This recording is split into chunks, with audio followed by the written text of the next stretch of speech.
votre émission avec le Casino Barrière de Montreux.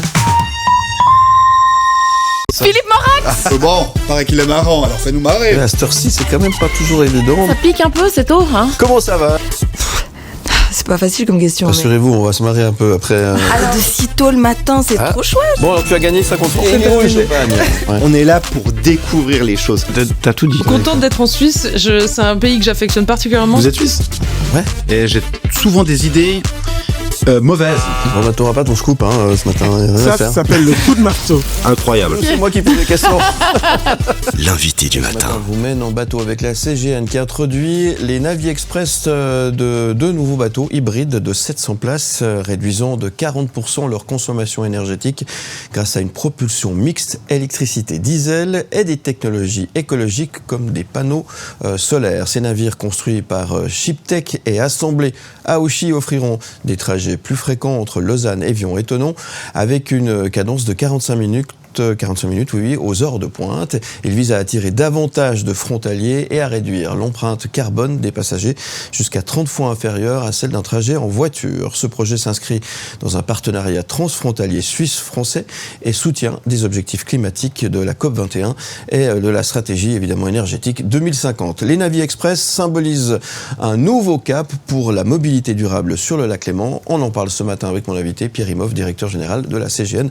Bonjour. Bonjour. Comment allez-vous? Ça va bien. Merci d'être là à nouveau. Avec plaisir. Vous êtes venu il y a à peu près 2 mois Voilà. pour nous parler de la CGN et vous nous aviez dit, ça y est, elles sont quasiment prêtes, ça sera pour le mois de décembre. C'était presque une promesse. Vous allez pouvoir tenir votre promesse, c'est bien ça? Absolument. Le premier Navi Express va être en service commercial lundi, un peu avant 5 heures du matin.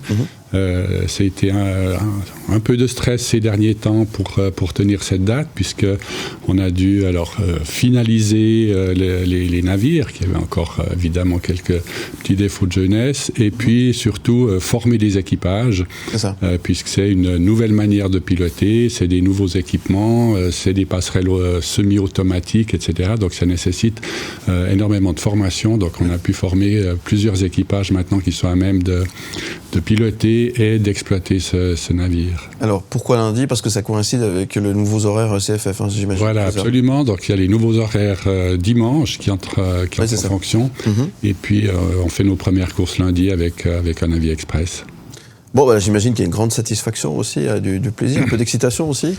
Oui, évidemment, c'est un peu un accouchement. Ouais. C'est des années de travail, des mois de formation, de préparation, et puis on est heureux maintenant de les voir naviguer. C'est magnifique, c'est des bateaux. C'est un changement de génération pour la CGN aussi bien dans le confort pour les voyageurs que pour des éléments qui voient peut-être un peu moins, qui sont les équipements techniques, mais aussi la motorisation, vous l'avez dit, c'est une motorisation hybride. C'est des moteurs rechargeables, c'est de l'hybride rechargeable. Ça permet, entre cette technologie et l'architecture du bateau, effectivement, on consomme à peu près 2 fois moins de carburant qu'avec les navettes actuelles qui ont une capacité, en tout cas en place assise, moins grande. Alors ça, c'est une grande avancée technologique pour les bateaux, pour le domaine lacustre. C'est une grosse avancée là. Alors c'est une grosse avancée. C'est vrai que toutes les compagnies cherchent maintenant à diminuer la consommation de leurs navires, que ce soit d'ailleurs on fait aussi à la CGN une recherche, une étude sur la consommation des bateaux historiques, de nos bateaux Belle Époque, parce que c'est aussi un défi que de continuer à faire vivre ces bateaux tout en consommant moins d'énergie. Mais évidemment, sur le renouvellement de la flotte, on ne peut pas aujourd'hui renouveler une flotte avec du moteur diesel classique. Donc là, c'est une première étape. Ce qu'on vise à la CGN, c'est d'acquérir des nouvelles unités, alors de plus petite capacité pour d'autres lignes, qui est une technologie qui permette d'avoir 0 émission directe. Donc là, il faut aller rechercher aussi d'autres sources d'énergie, notamment l'électricité. 40% de consommation énergétique en moins, c'est quand même, c'est presque la moitié, c'est énorme. Hein. C'est énorme, c'est effectivement le fruit de recherche, encore une fois, au niveau des moteurs, de la motorisation et au niveau de l'architecture. L'architecture de ces bateaux est effectivement conçue de manière à davantage glisser sur l'eau que fendre les eaux, donc pour limiter la résistance. Et c'est vrai qu'on voit que la conception des bateaux plus anciens que la CGN exploite encore, la préoccupation énergétique était beaucoup moins importante que les bateaux qu'on achète aujourd'hui, qu'on construit aujourd'hui. Mais c'est une grande fierté que de pouvoir mettre en service des bateaux avec une consommation beaucoup plus faible, comme je le disais, à peu près 40 à 50% d'économie par rapport aux bateaux utilisés actuellement sur ces lignes. Ouais. On a les images, là, c'est vous que nous regardez à la télévision. Alors à la radio, on vous invitera à aller voir le podcast. Mais ils sont vachement beaux. Hein. C'est presque des yachts, là, comme ça. Hein. Alors c'est un standard de transport public actuel, effectivement. Ouais. Alors du confort, c'est quand même des trajets entre 35 et 50 minutes qui sont faits à bord de ces bateaux. C'est comme alors... Dans le train, parfois, on est debout, mais enfin, la volonté, c'est quand même d'offrir des places assises pour tout le monde, puis des places assises confortables avec la possibilité de recharger un appareil. C'est vraiment le confort qu'on trouve aujourd'hui dans les trains ou dans le trafic régional, puisqu'on fait effectivement du trafic régional voyageur, encore une fois, pour des durées de déplacement qui sont suffisamment longues pour qu'on prête attention quand même au confort des voyageurs. Très bien. Bon, ça démarre donc dès lundi, vous l'avez compris. On va se retrouver dans un instant. Vous avez choisi Mylène Farmer, qu'on va écouter et regarder juste après, avec À tout jamais. Absolument. J'aime bien la chanson francophone.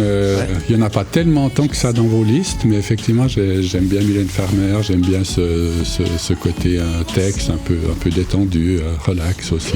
Très bien. Bon, c'est un bon choix. On va le découvrir dans un instant, juste après la pause. Et on se retrouve juste après, M. Humour, pour continuer de parler de ces fameuses Navi Express qui prennent enfin du service à partir donc de lundi. A tout de suite sur M et sur Canal+. Philippe Morax. Bon, paraît qu'il est marrant, alors fais-nous marrer. À cette heure-ci, c'est quand même pas toujours évident. Ça pique un peu, c'est tôt, hein. Ouais. On est là pour découvrir les choses. T'as tout dit. L'invité du matin. La CGN innove avec les Navi Express qui prennent du service à partir de lundi pour coïncider avec les nouveaux horaires des CFF. On en a parlé l'autre jour, hein, justement, train, bateau. C'est un bon compromis finalement et ça s'inscrit finalement dans une offre, on va dire, complémentaire par rapport à ce qui est proposé avec la voiture. Et puis ça pollue moins en plus. Alors ça pollue moins que la voiture, d'autant plus qu'on fait un trajet entre Trévian et Lausanne, c'est un trajet d'une dizaine de kilomètres. Évidemment, en voiture c'est beaucoup plus s'il faut faire le tour du lac, donc ça c'est un avantage. Il y a un avantage évidemment en termes de temps, et puis maintenant aussi en termes de confort, puisque avec ces nouveaux bateaux on offre un confort qui est évidemment bien supérieur à ce qu'on peut offrir aujourd'hui avec les bateaux actuels, qui sont anciens, qui ont plusieurs dizaines d'années. Et avec ça, on espère effectivement avoir un transfert de la voiture au bateau progressivement dans les mois et les années qui viennent. Ouais. Alors ça s'inscrit effectivement dans cette nouvelle génération, nouvelle manière de consommer aujourd'hui. On parlait hors antenne et vous faisiez la comparaison entre une vieille traction avant et puis une Tesla. C'est un peu ça? C'est un peu la Tesla des bateaux qu'on a là? Alors oui, c'est un peu ça, c'est pas encore tout à fait la Tesla, puisqu'on n'est pas entièrement électrique. À l'électrique. Ouais. On a un moteur hybride, donc il y a du diesel et de l'électricité. Ouais. Par contre, au niveau maintenance, au niveau défi interne pour l'entreprise, effectivement, on doit maintenir faire de la maintenance, de l'entretien, de la rénovation sur des bateaux qui ont plus de 100 ans. Ouais. Et puis, avec la mécanique vapeur. Et puis, aujourd'hui, avec les Navi Express, on doit faire de la maintenance sur les bateaux du 21e siècle. Des bateaux avec beaucoup d'électronique, avec des technologies actuelles, tout un pack de batteries, de la recharge possible à quai, etc. Et évidemment, c'est des métiers qui sont nouveaux pour la CGN. Bien sûr. Donc, il y a un avant, un après pour que ça colle avec ce qu'on a besoin maintenant. Hein, voilà. Ça. Et c'était effectivement c'est pas simple. C'est pas simple parce que le défi, c'est à la fois de faire évoluer le personnel actuel de la CGN pour qu'il soit à l'aise avec ces bateaux, c'est d'engager aussi des ressources nouvelles qui ont ces connaissances pour que la CGN soit de plus en plus autonome dans le maintien. Alors dans l'exploitation, c'est déjà le cas, mais aussi dans la maintenance de ces bateaux avec ces technologies qui n'étaient pas connues. Avant les navires express, c'est des technologies que la CGN ne maîtrisait pas du tout. Et ça, c'est vraiment un vrai défi d'entreprise avec un engagement important de tout le personnel de la CGN pour porter ces navires. Aussi bien, c'est d'ailleurs aussi des nouvelles manières de piloter ces navires, de faire des accostages, etc. Et ça, c'est beaucoup de formation. Ouais, c'est hyper important, effectivement. Et puis, en même temps, pour les vieux bateaux, la belle époque, comme on disait, il y a un savoir-faire. Hein, il y a aussi, il faut réussir à faire passer le relais en quelque sorte pour que ces bateaux puissent continuer à fonctionner. Hein. Exactement. C'est vrai que les bateaux Belle Époque, ils sont quand même un peu l'image du lac Léman, l'image de la CGN. C'est des bateaux pour lesquels on doit avoir des connaissances et de la formation qui ne se fait plus. Les navires express, c'est un peu l'avenir. C'est des formations qui existent pour faire de la mécanique vapeur, pour faire aussi toute la rénovation de ces bateaux. C'est des connaissances qu'on a à la CGN, qu'on doit maintenir et qu'on doit transmettre. Donc on doit aussi trouver des employés qui sont passionnés par ces bateaux pour simplement disposer des connaissances nécessaires pour pouvoir les maintenir, pour pouvoir les exploiter. Et ça, c'est un défi d'avoir dans la même entreprise, encore une fois, de la mécanique vapeur et de l'électronique l'électronique moderne. Ouais. Alors, il a fallu les construire, ces bateaux. Hein. Ils ont été montés, mis en place, construits à Lausanne, dans les locaux de la CGN. Pas simple. Combien de temps pour mettre en place une structure comme celle-ci? Parce que c'est gigantesque, c'est un gros machin, pardon du terme, hein, mais c'est un gros bateau, ça prend du temps, c'est plusieurs années de construction. Hein. Oui, alors c'est vrai que, vu leur taille, ils ne peuvent être construits, si pour naviguer sur le Léman, ils ne peuvent être construits qu'à Ouchy dans on peut pas le transporter sur une remorque, naval, on ne peut pas les mettre sur une remorque, sur un bateau. Par contre, ils sont arrivés par camion, en pièces détachées et en tranches, en fait, depuis la Pologne notamment. Okay. Et puis après, tout le montage doit se faire chez nous. Il faut compter environ 2 ans entre le moment où le bateau arrive et puis le moment où il est disponible à l'exploitation. Dans plus d'une année dans un bassin de radoux. Et nous ne possédons qu'un bassin de radoux. Ça veut dire que le rythme de construction de bateaux à la CGN, c'est environ 1 tous les 2 ans. C'est pas mieux que ce qui se faisait il y a une centaine d'années avec les bateaux vapeur, puisqu'entre 1905 et 1925 à peu près, ou un peu plus tard, il s'est construit un bateau à vapeur tous les 2 ans pour ce qu'était la CGN. Gros défi quand même, une grande satisfaction en même temps, comme on le disait tout à l'heure, hein, c'est ça? Évidemment, c'est une immense satisfaction. Alors, à l'interne, ça fait plusieurs semaines, plusieurs mois qu'on les voit naviguer pour les tests techniques, pour la formation. Mais évidemment, on attendait avec impatience ce jour où on pourrait embarquer des passagers. Les 2 sont prêts? Les 2 sont prêts. Mais il n'y en a qu'un qui va naviguer. Alors, ils vont naviguer alternativement dans un premier temps, notamment parce qu'il faut qu'on continue à former des équipages. Il faut aussi s'attendre à quelques maladies de jeunesse qu'on doit pouvoir maîtriser rapidement, ce qui fait qu'on a un peu un bateau en redondance pendant un certain temps. Et puis également, ils vont pour l'instant faire les courses pendulaires du matin. Et puis, progressivement, on va augmenter le nombre de courses qui seront effectuées par ces bateaux, dès lors que, d'une part, au niveau technique, on les maîtrisera entièrement. On aura peut-être réparé quelques maladies de jeunesse. Et puis, lorsqu'on aura aussi suffisamment d'équipages formés, expérimentés, pour pouvoir en exploiter 2 à la fois et sur la totalité de la journée.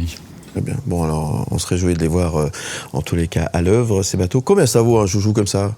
Alors c'est environ 30 millions la pièce. Ah oui, quand même. Oui. D'accord. Mais c'est la capacité d'un train, c'est 600 places assises, plus 100 places debout, 700 places en tout, c'est la capacité d'un train. Enfin, on est dans les mêmes coûts que le transport ferroviaire si on prend un coût à la place. Ouais.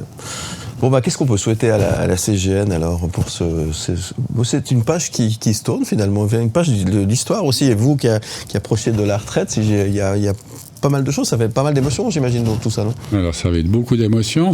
Alors, c'est une page qui se tourne et puis c'est c'est un livre qui s'ouvre, j'ai envie de dire. En même temps, oui, c'est ça, un nouveau chapitre.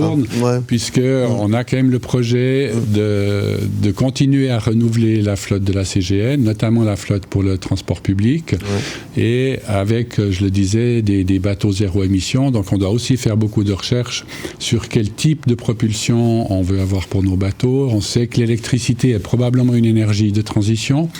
On doit aussi se tourner vers d'autres types de carburants, vers des bateaux aussi qui ont besoin de moins d'énergie, qui peuvent en produire une partie eux-mêmes, on le disait, avec des panneaux solaires, etc. Donc c'est aussi beaucoup de recherche à partir de maintenant pour la technologie de demain qui permettra de continuer à naviguer sur lac et surtout de continuer à assurer le transport public. Actuellement, la CGN transporte environ 2 millions de voyageurs de transport public, pas dans le touristique, mais 2 millions de voyageurs de transport public, un chiffre qui est en constante augmentation de l'ordre de 5% par année. Donc c'est important qu'on envisage vraiment le renouvellement de la flotte, à la fois pour avoir une flotte fiable et pour en augmenter la capacité. Et puis on le disait tout à l'heure, c'est une alternative au train, à la voiture, absolument.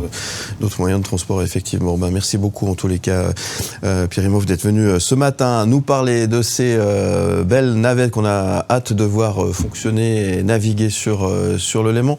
Comment va le Simplon? On a des nouvelles? Parce qu'il y a ça aussi, c'est un autre chantier, ça. C'est un autre chantier. On se dirige vers une rénovation complète du Simplon. On entre maintenant dans la phase d'étude, puisque il faut étudier quelle rénovation on fait, comment, avec qui, après lancer les appels d'offres, etc. C'est un processus qui va prendre un certain temps, mais je dirais la phase d'étude va être lancée tout prochainement. On le reverra naviguer. On le reverra naviguer, c'est sûr. Bien. On vous souhaite de belles fêtes. Merci vous aussi. Beaucoup d'être venu ce matin. On vous retrouve en podcast et en image sur le site mlemedia.ch. Et je vous dis à bientôt alors. À bientôt et bonne journée. Merci beaucoup, belle journée à vous.